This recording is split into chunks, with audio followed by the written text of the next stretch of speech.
Hierdie boodskap na toe gebring deur Skatte in die Hemel. Gaan sluit graag by ons Facebookgroep aan vandag.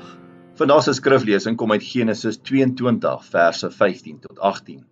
Die engel van die Here het weer uit die hemel na Abraham geroep en gesê: Dit is ek, die Here wat praat. Ek lê 'n eed af by myself, dat ek jou baie sal seën oor wat jy gedoen het. Jy het nie geweier om jou seun, jou enigste seun, aan my te offer nie. Ek sal jou vrugbaar maak en jou nageslag so baie maak soos die sterre aan die hemel en soos die sand van die see.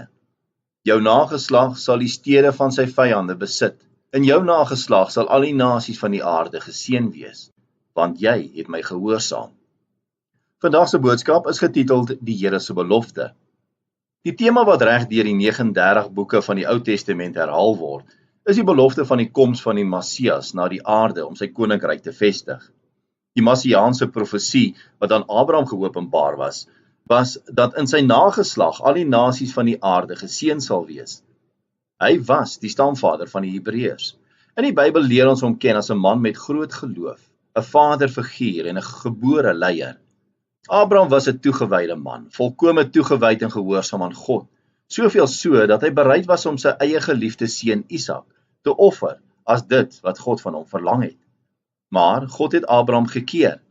Die praktyk van kindersoffer was 'n ritueel wat sommige goddelose mense in daai dae beoefen het, maar dit is nie wat God wou hê nie.